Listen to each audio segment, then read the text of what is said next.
À l'automne 1924, Curtis Welch, le seul médecin de la ville portuaire de Nome en Alaska, sonna l'alarme. Il n'y avait pas assez de médicaments contre la diphtérie. Une maladie très dangereuse et facilement transmissible qui était assez courante à l'époque. Le docteur Welch commanda donc un lot supplémentaire et espérait le recevoir avant l'hiver, car la ville allait être bloquée par la glace pendant 8 mois. Mais le bateau transportant le remède n'arriva pas à temps, et la communauté n'eut pas d'autre choix que d'attendre le printemps. Il n'y avait aucun signe d'épidémie à Nome, mais le docteur Welch était quand même sur ses gardes. En décembre, il examina plusieurs enfants qui avaient mal à la gorge, et bien qu'il ait exclu la diphtérie, ses soupçons continuaient de grandir. Jusqu'à ce que finalement, en janvier 1925, ceci se révèle fondé. Il diagnostiqua officiellement le premier cas de la maladie. Nome comptait environ 2000 habitants, mais 10 000 personnes supplémentaires vivaient dans les environs, et toutes risquaient de contracter la maladie. Le docteur Welch en parla à tous ceux qui étaient en mesure d'aider, et on forma un comité d'urgence. La ville fut mise en quarantaine. On réussit à mettre la main sur plus d'1 million de doses du remède, assez pour arrêter la propagation, et on les envoya en Alaska. Mais le vrai défi fut de les faire parvenir à Nome même. Le port était encore gelé, le chemin de fer se terminait à Nenana, à 1085 km de distance, et les avions de l'époque étaient incapables de voler dans les températures extrêmes de la région subarctique. Du coup, on se mit d'accord sur le fait qu'il n'y avait qu'une seule solution, les traîneaux à chiens. Les chiens de traîneau et leurs conducteurs, qu'on appelle des mushers, faisaient la fierté de l'Alaska. Ce sont eux qui, principalement, s'occupaient du courrier, car il n'y avait aucun autre moyen de transport permettant de parcourir la région. Pour la grande course de la miséricorde de 1925, on choisit donc les meilleurs mushers. Le docteur Welch calcula que le sérum ne pouvait pas être conservé plus de 6 jours dans ces conditions difficiles. Il fallait ensuite le faire dégeler. Les chiens devaient donc être aussi rapides que possible. Le meilleur musher était un dénommé Leonard Sepala et son chien de tête un husky sibérien nommé Togo. Ils vivaient à Nome et y étaient célèbres pour leur rapidité et leur endurance. Le remède devait être livré en train à Nenana et, de là, 2 équipes devaient se relayer. Une première équipe, chargée de la précieuse cargaison, partirait de Nenana, pendant que l'autre, partant de Nome, courait à sa rencontre. Le point de rencontre se trouvait presque à mi-chemin, dans la ville de Nulato. Sepala avait été choisi pour parcourir les 645 km aller-retour depuis Nome. Mais après son départ, on décida d'ajouter d'autres équipes au relais afin d'aller plus vite.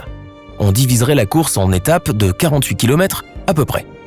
Mais Sepala n'était pas au courant, et cela faillit causer une catastrophe pour Nome. Sepala et son traîneau coururent aussi vite qu'ils le purent, coupant court par Norton Sound, une baie de la mer de Bering, dont la traversée était dangereuse à cause du mouvement de la glace. Il fut le seul musher à oser ce raccourci, et cela lui permit de gagner une journée entière de voyage. L'équipe réussit à traverser cette zone difficile, malgré une météo terrifiante. En effet, l'hiver 1925 fut le plus froid en 20 ans, avec des rafales de vent faisant chuter la température jusqu'à moins 73 degrés Celsius. Au bout de 275 km, Sepala, certain d'avoir encore près de 80 km devant lui, aperçut soudain un autre musher en difficulté avec ses chiens. Quand il passa devant lui, ne voulant pas ralentir, il entendit l'homme l'appeler à travers le vent et la neige. « Le sérum, je l'ai ici !» Les mushers venant de l'autre côté avaient été plus rapides que prévu. L'homme avait obtenu le remède plus d'1 jour en avance sur le programme initial. Et ce fut un pur hasard qu'il soit ainsi tombé sur Sepala. S'ils ne s'étaient pas rencontrés, le remède aurait facilement pu être perdu, scellant le destin de Nome. Sepala prit la cargaison et fit demi-tour. La nuit tombait et il devait à présent parcourir la partie la plus dangereuse du voyage. Il accorda un court repos à ses chiens puis se décida. Il oserait à nouveau traverser Norton Sound. Les vents s'intensifièrent et un violent blizzard éclata alors que Sepala se trouvait à mi-chemin de Norton Sound. Il craignit de se perdre et de s'échouer sur une plaque de glace, mais Togo, son fidèle chien de tête, mena l'équipe en toute sécurité grâce à son odorat parfait. Et puis Sepala entendit un grincement inquiétant. Le pire était en train d'arriver. La glace bougeait sous leur traîneau. Si la banquise se mettait à bouger, l'équipe pouvait se retrouver en pleine mer. Ils ne savaient pas combien de kilomètres il leur restait à parcourir dans cette tempête de neige avec une visibilité presque nulle. Mais ils faisaient confiance à ses chiens et surtout à Togo, et ils poursuivirent.